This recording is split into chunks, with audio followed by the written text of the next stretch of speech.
Olá, alunos, olá, alunas. Meu nome é Isaac Zampieri, sou professor de Geografia e hoje a nossa aula será Brasil, aspectos populacionais e demográficos. Nós vamos ver quais são os aspectos demográficos, os aspectos da população, certo? Aqui no Brasil, o órgão responsável de fazer esse levantamento é o IBGE, que é o Instituto Brasileiro de Geografia e Estatística, e que realiza, de 10 em 10 anos, o grande recenseamento ou censo demográfico, certo? E existem dois processos que aumentam ou diminuem a população, O nascimento e a chegada de imigrantes aumenta a população e o óbito ou morte e a saída da população, que é a imigração, diminui a população, certo? E nós temos um conceito que é o nascimento, o crescimento natural ou vegetativo da população, que é a diferença entre a natalidade e a mortalidade, que é muito importante esses conceitos. E existem vários conceitos demográficos, vários indicadores demográficos. Nós temos a taxa de natalidade, a taxa de analfabetismo, expectativa de vida, taxa de fecundidade e taxa de mortalidade infantil, que eu estarei explicando uma por uma para vocês, certo? A taxa de natalidade é o número de nascidos vivos durante um ano, durante um período, certo? A taxa de mortalidade já é a quantidade de crianças que morrem, a cada grupo de 1000 crianças antes de completar um ano de idade, certo? A taxa de analfabetismo é a taxa de pessoas analfabetas que não foram alfabetizadas até os 15 anos de idade, certo? Expectativa de vida é a média de vida da população. Faz um cálculo da média de quanto tempo a pessoa vive, certo? E a taxa de fecundidade é o número médio de filhos por mulher. A esperança de vida, ela é um indicador muito importante para a demografia, certo? Tanto é que hoje a gente calcula o desenvolvimento de um país através do IDH, que é o Índice de Desenvolvimento Humano, e que ele se baseia na expectativa de vida, ou também chamada de esperança de vida ao nascer, que é essa média de idade que a população consegue viver. E essa expectativa de vida, ela tem vários aspectos que influenciam nessa qualidade de vida e na longevidade de vida da população, como saúde, a educação, a habitação, a renda, atividade física, a cultura, os costumes, as tradições, o lazer, o trabalho, etc. Aqui no Brasil, a esperança de vida da população brasileira cresceu bastante, principalmente a partir dos anos 80. Então a gente pode verificar aqui no nosso gráfico que em 1940, a expectativa de vida do brasileiro era bem baixa, era de 45 anos, E hoje, atualmente, 2018, essa expectativa de vida está em 76 anos de idade. Isso por quê? Porque a população passou a ter mais acesso a plano de saúde, a qualidade melhorou, a alimentação, o acesso à educação, etc. e tal. Então, a qualidade de vida da população melhorou bastante nos últimos anos. Segundo a Pesquisa Nacional de Amostras por Domicílio, a taxa de analfabetismo do Brasil atualmente é de 6,6% de analfabetos. Isso já foi, também já melhorou bastante. A taxa de analfabetismo do Brasil já foi muito grande, né? E assim, como o Brasil é um país de um tamanho muito grande, né, de proporções continentais, né, a cada região o índice de analfabetismo é maior ou menor de acordo com o desenvolvimento daquela região.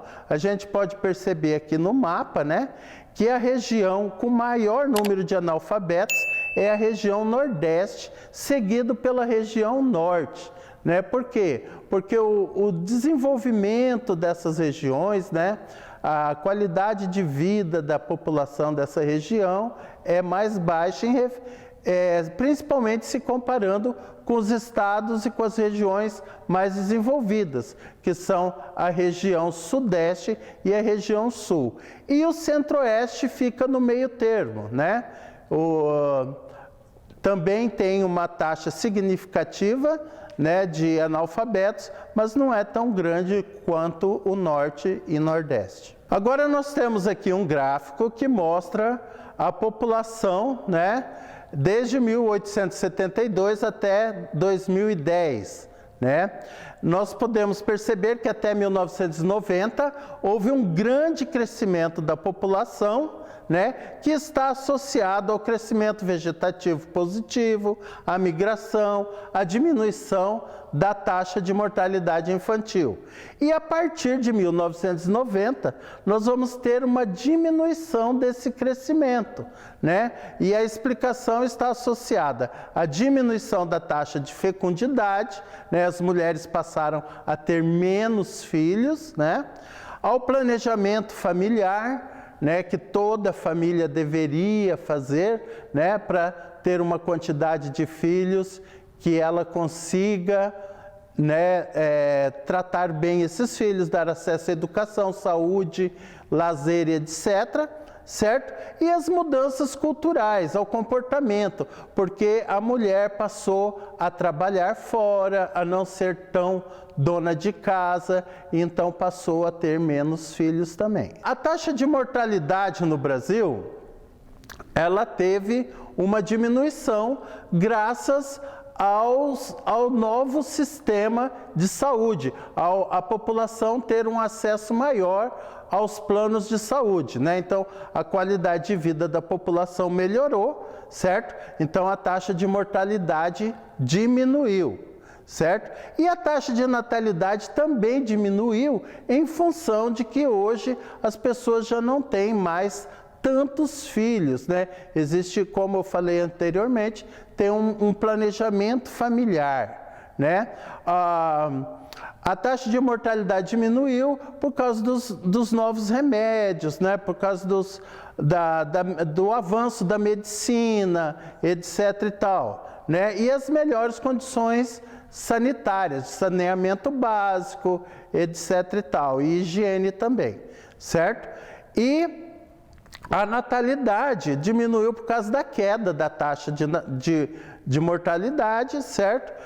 Também está associado ao processo de urbanização, né? E a queda do número de filhos que cada mulher tem atualmente. A pirâmide etária, ela mostra, né, a população desde 0 ano até o máximo de idade. Então, do lado aqui, do lado direito, em amarelo, nós temos as mulheres, do lado esquerdo, em azul, nós temos os homens. E lá no meio da pirâmide vem a faixa etária, de 0 a 4 anos, 5 a 9, e vai subindo de 5 em 5 anos, né? Então, quando a base da pirâmide ela é larga, quer dizer que a taxa de natalidade é grande, né? Então a população infantil é muito grande, né? E conforme vai crescendo, ela vai diminuindo. Então quer dizer que a expectativa de vida da população não é muito longa, né? Então a mortalidade é alta, né? As pessoas vão adquirindo idade e vão morrendo, certo? Agora, quando a base ela é estreita e o corpo da pirâmide vai alargando, quer dizer que a qualidade de vida da população é melhor, né? E a população maior está entre jovens e adultos, né? A maioria dos países desenvolvidos, eles têm a base estreita, né, e o topo mais largo. E os países subdesenvolvidos têm a base larga e o topo estreito, porque a qualidade de vida da população não é tão boa. Densidade demográfica. O que é a densidade demográfica? Que também é chamada de população relativa.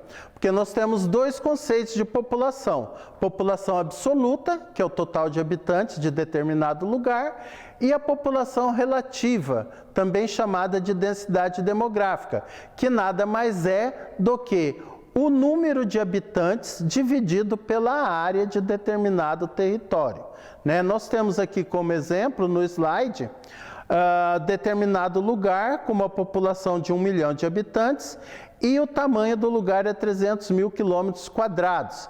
Então, se a gente dividir, fazer as continhas, vai dar uma dízima periódica, que é 3,33 habitantes por quilômetros quadrados, né? Aqui no mapa, a gente pode perceber que os pontos mais escuros é onde a densidade demográfica é maior, que coincide com as grandes cidades. A gente pode observar aqui São Paulo, Rio de Janeiro, aqui no Nordeste, que estão as capitais, Recife, Fortaleza, Salvador, que são as grandes cidades brasileiras e que concentram um grande número de habitantes. Já conforme vai chegando para o interior, para o centro-oeste, para a região norte, né, essa densidade demográfica vai diminuindo e se concentra somente as capitais, né, o interior, né. Historicamente, né, o Brasil começou do litoral para o interior, né? Então, assim, as grandes cidades brasileiras estão no litoral. Então, a região sudeste e a região nordeste, as grandes cidades, é que concentram a maioria da população brasileira. Era isso que eu tinha para falar para vocês sobre aspectos populacionais e demográficos, né? A nossa aula encerra aqui. Espero que vocês tenham gostado, né? E, se possível, fiquem em casa e quando a gente puder, a gente retoma as nossas aulas presenciais.